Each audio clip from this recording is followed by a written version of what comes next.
প্রতিদিন আমার কবর আমাকে বলে, আনিস সাবধানে এসো, আমি কিন্তু পোকামাকড়ের ঘর, আনা বাইতুদ্দু, আমি কিন্তু এসিওয়ালা রুম না, আমি দামি খাট পালঙের রুম না।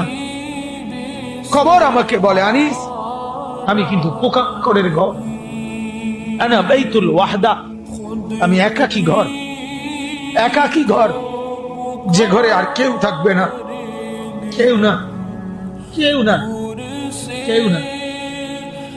আনা বাইতুল গুরবা, 3 নম্বরে কবর বলে, আমি বড় অপরিচিত ঘর, তুমি তো মানুষের ঘরে বাথরুমের দরজা দেখলেই বুঝো এটা বাথরুম, এটা পাকঘর, এটা বারান্দা।